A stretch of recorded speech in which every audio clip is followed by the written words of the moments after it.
துலாம் ராசி அன்பர்களே, இனிய வணக்கம். வேலையிடத்தில் உங்களுடைய வாழ்க்கையில ஏற்பட்ட பிரச்சனைகளை நினைத்து பார்த்தாலே நம்ம ஏன் அந்த ஒரு இடத்துல அமைதியாக இருந்தோம், அந்த ஒரு இடத்துல நம்ம எதிர்த்து பேசியிருந்தால் நமக்கும் கிடைக்க வேண்டிய மரியாதையும் நமக்கும் கிடைக்க வேண்டிய கௌரவமும் கிடைத்திருக்கும் என்றெல்லாம் உங்களுடைய வாழ்க்கைக்குள்ள அந்த ஒரு நாட்களை நீங்கள் தவறவிட்டு இப்பொழுது நினைத்து புலம்பிக் கொண்டுமே தாங்க இருப்பீங்க. உங்களுடைய வேலை விஷயத்துல நீங்கள் தவறு செய்யாமலே உங்கள் மீது பழியானது சுமத்தப்பட்டிருக்கும். அதற்கு காரணங்கள் யார் என்று உங்களுடைய வாழ்க்கையில தெரியாது. இருந்தாலுமே உங்க கூட இருக்கக்கூடிய நண்பர்களும் உங்க கூட வேலை பார்க்கக்கூடிய உறவுகளும் தான் அதற்கு காரணம் என்று உங்களுக்கு நன்றாகவே தெரியும். இருந்தாலுமே உங்களுடைய வாழ்க்கையில யார் மீதும் நீங்கள் தேவையில்லாத சந்தேகங்களை வைக்க மாட்டீங்க என்பதால் அனைவரும் உங்கள் மீது பழி சுமத்துவார்கள். நீங்கள் செய்யாத தவறுகளையும் உங்கள் மீது கட்டி விடுவார்கள். இப்படித்தான் உங்களுடைய வாழ்க்கையில ஒரு சில வருடங்கள் வேலை விஷயத்துல ஓடிக்கொண்டே தான் இருந்தது. யாரை நம்புவது, எப்படி நம்புவது என்று எதை பற்றியும் உங்களுடைய வாழ்க்கையில உங்களுக்கு எதுவுமே தெரியாது. அனைவரையும் நம்பி நம்பி உங்களுடைய வாழ்க்கைக்குள்ள ஏமாந்த ஒரு தருணங்கள் தான் உங்களுடைய வாழ்க்கையில அதிகமாகவே இருந்தது. நிறுவனத்தின் வளர்ச்சிக்காக உங்களின் சொந்த வேலைகளை, தூக்கத்தை தியாகம் செய்து நீங்கள் உழைத்த உழைப்பு அத்தனையும் உங்களுடைய வாழ்க்கையில வீணாக்கப்பட்டது.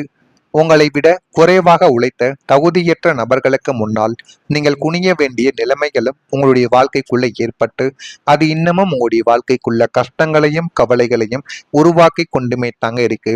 மேலதிகாரிகளின் சுயநலத்தாலும் உங்களுக்கு பின்னால் நடந்த சதி வேலைகளாலும் வேலை இடத்தில் உங்களின் மதிப்பு குறைக்கப்பட்டது. அது குறைக்கப்பட்ட தேவையில்லாத விஷயங்களில் உங்களுடைய வாழ்க்கைக்குள்ள தேவையில்லாத குழப்பங்களிலும் தேவையில்லாத விஷயங்களிலும் இன்னும் பிரச்சனைகள் வந்து கொண்டுமே தான் இருக்கிறது. உங்களின் சுயமரியாதையை இழந்து மதிப்பு குறைந்த மனிதராக நீங்கள் வாழ வேண்டியிருந்த அந்த ஒரு சூழல் உங்களை வதைத்து மற்றவங்களின் உறவுகளுக்கும் நண்பர்களுக்கும் முன்னால் மிகப்பெரிய அளவுக்கு தலை குனிய வைத்த ஒரு அனுபவங்களும் உங்களுடைய வாழ்க்கைக்குள்ள நடந்திருக்கும். ஏன் உங்களுடைய வாழ்க்கை துணைகளும் உங்களுடைய குழந்தைகளும் கூட நீங்கள் சொல்வதையும் நான் அந்த ஒரு செயலை செய்யவில்லை என்று நீங்கள் எத்தனையோ தடவைகள் எடுத்து கூறினாலும் அதை புரிந்து கொள்ளாமல் உங்களுடைய வாழ்க்கையை விட்டு பிரிந்த ஒரு அனுபவமும் உங்களுடைய வாழ்க்கையில இன்னும் இருந்து கொண்டுமே தாங்க இருக்கும். இரண்டாவதாம், உறவினர்கள் விஷயத்தில் ஒரு துரோகமானது நடந்திருக்கும். பந்து ஜனஸ்தானமான 4ஆம் வீட்டில் பாம்ப கிரகங்களின் பார்வை விழுந்த போது உங்களின் சொந்த இரத்த பந்தங்களான உறவினர்களே உங்களுக்கு பெரும் எதிரிகளாக உங்களுடைய வாழ்க்கைக்குள்ள மாறியிருப்பார்கள். உங்களை நேரில் பார்க்கும்போது அன்பாக பேசிக்கொண்டே உங்களுக்கு பின்னால் உங்களின் குடும்பத்தையும் உங்களின் பொருளாதாரத்தையும் சிதைப்பதற்கான சதி வேலைகளை செய்தவர்களும் அவர்களுமாகத்தான் உங்களுடைய வாழ்க்கைக்குள்ள இதுவரைக்கும் இருந்து கொண்டுமே தான் இருப்பார்கள். உங்களுக்கு வரவேண்டிய நன்மைகளையும் சொத்துக்களையும் தட்டி பறித்த அந்த உறவினர்களின் துரோகங்களும் உங்களை ஒட்டுமொத்தமாக உலுக்கி போட்டது. உறவினர்கள் என்ற கூட்டத்தை விட்டு உங்களை தள்ளி வாழ வைத்ததும் அந்த ஒரு விஷயமாகத்தான் இன்னும் உங்களுடைய வாழ்க்கைக்குள்ள இருந்து கொண்டுமே தான் இருக்கும். அதிலிருந்து வெளியில் வர முடியாமல் நீங்கள் இன்னமும் உங்களுடைய வாழ்விற்குள்ளேயும் உங்களுக்குள்ளேயும் கஷ்டங்களை நீங்கள் அனுபவித்துக் கொண்டுமே தாங்க இருப்பீங்க. அதே போல உங்களுடைய நல்ல மனதை பயன்படுத்தியவர்களும் உங்களுடைய வாழ்க்கைக்குள்ள இருக்கக்கூடிய நபர்களாகத்தான் இருப்பார்கள். துலாம் ராசி அன்பர்களுக்கு இயற்கையிலேயே பிறர் படும் துன்பத்தை கண்டு சகிக்காத நல்ல ஒரு மனமும் ஈகை குணமும் உண்டு. குருவின் பார்வை இல்லாத ஒரு வக்ர காலத்தில் உங்களின் நல்ல மனதையே உங்களுக்கு எதிரான ஆயுதமாக சிலர் பயன்படுத்தி இருப்பார்கள். அது உங்களுக்கே தெரியாது. உங்களை மற்றவர்கள் வாழ்க்கைக்குள்ள ஏற்றி விடுவது, தேவையில்லாத சண்டை சச்சரவுகளுக்கு போக வைப்பது, நீங்களே உங்களுடைய வாழ்க்கையில எவ்வளவு பிரச்சனைகள், நான் செய்யாத தவறுகளுக்கும் எனக்கு பிரச்சனைகள் வந்தாலும் அதனை ஏற்றுக்கொள்வேன் என்கிற ஒரு மனநிலையில் இருந்தாலும் நாட்களும் மாதங்களும் கடந்திருக்கும். இருந்தாலும் அந்த ஒரு பிரச்சனையை நீங்கள் கோபத்தில் இருக்கும் பொழுது அதனை சொல்லி உங்களுடைய வாழ்க்கையில உங்களை ஏற்றிவிட்டு அது தேவையில்லாத பிரச்சனைகளை உங்களுடைய வாழ்க்கைக்குள்ள தேடி கொடுத்தது. இந்த ஒரு அனுபவம் உங்களுக்குள்ள இருக்கா இல்லையா என்பதையும் நீங்கள் நிச்சயமா கூறவும் வேண்டும். உங்களின் நல்ல மனதை உங்களுக்கு எதிரான ஆயுதமாக சிலர் பயன்படுத்தியும் கொண்டார்கள். உங்களின் இரக்க குணத்தை முதலீடாக கொண்டு தங்களுடைய சுயநல தேவைகளை நிறைவேற்றி கொண்டவர்களும் உங்களுடைய வாழ்க்கைக்குள்ள நிச்சயமாக உண்டு. காரியம் முடிந்ததும் கறிவேப்பிலையை போல உங்களை தூக்கி எறிந்தனர். நல்லவனாக இருப்பது இந்த உலகத்தில் இவ்வளவு பெரிய பாவமா என்று நீங்கள் எண்ணக்கூடிய அளவிற்கு உங்களின் நல்ல மனம் பிறரால் சுரண்டப்பட்டு ஏமாற்றப்பட்ட வேதனையை உங்களுடைய வாழ்க்கைக்குள்ள நீங்க அடைந்திருப்பீங்க.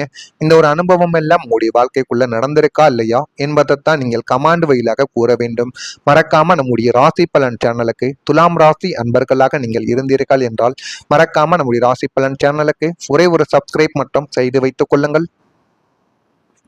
வரக்கூடிய இந்த ஒரு தேதிக்கு பிறகு உங்களுடைய வாழ்க்கைக்குள்ள எல்லாமே நல்லதாகவே நடக்க ஆரம்பிக்கும். முதலாவதா உங்களின் சேமிப்பு உயர ஆரம்பிக்கும். இரண்டாம் வீடான தனஸ்தானமும் 11ஆம் வீடான லாபஸ்தானமும் ஒன்றிணைந்து செயல்பட இருப்பதால் இனிமே உங்களுடைய வாழ்க்கைக்குள்ள வரக்கூடிய வருமானங்கள் வீண் விரயமாகாமல் சுப செலவுகளாக மாறும் அல்லது சேமிப்பாக உருவெடுக்கவா ஆரம்பிக்கும். அந்த அளவுக்கு உங்களுடைய வாழ்க்கையில எல்லாமே நல்லதாகவே நடக்க ஆரம்பிக்கும். வங்கி கணக்கில் உங்களின் சேமிப்பு தொகையானது உயரும். தங்கம், வெள்ளி, நகைகள் மற்றும் பரஸ்பர நிதிகள் நிலையான வைப்பு தொகைகளில் முதலீடு செய்யும் அளவிற்கு உங்களுடைய வாழ்க்கைக்குள்ள பணப்புழக்கம் அதிகரிக்கும். இது எல்லாமே நீங்கள் நினைத்ததை விடவே உங்களுடைய வாழ்க்கைக்குள்ள நல்லதையும் நல்ல ஒரு பெயரையும் உங்களுடைய வாழ்க்கையில நிச்சயமா ஏற்படுத்தி கொடுக்கும். உங்களின் எதிர்கால வாழ்க்கையும் உங்களுடைய பிள்ளைகளின் எதிர்காலத்தையும் பாதுகாக்கும் படியான ஒரு வலுவான பொருளாதார அடித்தளத்தை இந்த ஒரு காலகட்டத்தில் நீங்கள் உருவாக்கி கொள்வீங்க. அந்த அளவுக்கு உங்களுடைய வாழ்க்கைக்குள்ள ஒரு மாற்றமானது இனிமே வரக்கூடிய நாட்கள்ல நிச்சயமா கிடைக்கும். உங்களின் உடல் நலமானது மேம்படும். 8ஆம் வீடு மற்றும் 6ஆம் வீடுகளில் இருந்த தோஷங்கள் எல்லாமே விலகுவதால் பெரியவர்களுடைய வாழ்க்கையில இருக்கக்கூடிய நோய்கள் தீராமல் நீண்ட நாட்களாக நீண்ட ஆண்டுகளாக நீங்கள் கஷ்டப்பட்டு கொண்டிருந்த விவாதங்கள் அனைத்துமே உங்களுடைய வாழ்க்கைக்குள்ள தீர வேண்டும் என்றால் உங்களுடைய அதிபதியை வாரத்திற்கு ஒரு முறையோ மாதத்திற்கு ஒரு முறையோ சென்று அந்த ஒரு கோவிலுக்கு சென்று ஒரு தீபத்தை ஏற்றியோ அல்லது உங்களுடைய அதிபதிக்குரிய மந்திரங்களை 108 முறைகளாவது நீங்க கோவிலில் வைத்து உங்களுடைய அதிபதிக்கு முன்னால் வைத்து நீங்கள் சொல்லி வந்தால் போதும். அது மிகப்பெரிய அளவில் உங்களுடைய வாழ்க்கைக்குள்ள நல்லதை நிச்சயமா தேடி கொடுக்கும். இதனையும் நீங்க செய்து பாருங்க. இது உங்களுடைய உடல் நலத்தை நிச்சயமா மேம்படுத்தி போதுமான அளவுக்கு நன்மைகளை உங்களுடைய வாழ்க்கைக்குள்ள தேடி கொடுக்கும். அடுத்ததா சொத்து யோகம் உங்களுடைய வாழ்க்கைக்குள்ள கைகூடி வரும். 4ஆம் வீடான பூமி மற்றும் வாகனஸ்தானாதிபதியின் அனுகூலமான அமைப்பால் சொந்த வீடு, வாகனங்கள், நீண்ட நாட்களாக இழுப்பறியாக இருந்த சொத்துக்கள் எல்லாமே உங்களுடைய வாழ்க்கைக்குள்ள கைகூடி வந்து போதுமான அளவுக்கு நல்ல ஒரு விஷயங்களை உங்களுடைய வாழ்க்கையில நிச்சயமா ஏற்படுத்தியும் கொடுக்கும். இழுப்பறியாக இருந்து வந்த பணிகளை நீங்கள் செய்து முடிப்பீர்கள். வெளியூரிலிருந்து மகிழ்ச்சியான செய்திகள் உங்களுடைய காதுக்கு கேட்கக்கூடிய அளவுக்கு வரும். அந்த ஒரு செய்திகள் மூலமா உங்களுடைய வாழ்க்கையில எல்லாமே நல்ல நடந்து கொண்டு தான் இருக்கிறது என்பதையும் நீங்கள் அதன் மூலம் புரிந்து கொள்வீர்கள். கடன் தொடர்பான பிரச்சனைகள் கொஞ்சம் கொஞ்சமாகத்தான் குறையும். நீங்களும் உழைத்துக் கொண்டுமே தான் இருப்பீங்க. ஆனா அது கொஞ்சம் கொஞ்சமாகத்தான் குறையும். ஆனா அது உங்களுடைய வாழ்க்கையை விட்டு நிச்சயமா அந்த ஒரு பிரச்சனை தீரவா ஆரம்பிக்கும். துலாம் ராசியில் இருக்கக்கூடிய சித்திரை நட்சத்திரத்தில் பிறந்தவர்களுக்கு மகிழ்ச்சியான ஒரு நாளாக இந்த ஒரு நாளானது இருக்கும். சுவாதியில் பிறந்தவர்களுக்கு செலவுகளை குறைத்து கொண்டால் மட்டுமே வாழ்க்கையில முன்னேற முடியும். விசாகம் நட்சத்திரத்தில் பிறந்தவர்களுக்கு அனுபவங்கள் உண்டாகும். அந்த அனுபவத்தை நீங்க சரியா பயன்படுத்தும் போது உங்களுடைய வாழ்க்கையில எல்லாமே நல்லதாகவே மாறிவிடும். இதெல்லாம் நடக்கா இல்லையா என்பதை நீங்க கவனமாக பார்த்து தெரிந்து கொள்ளுங்கள்.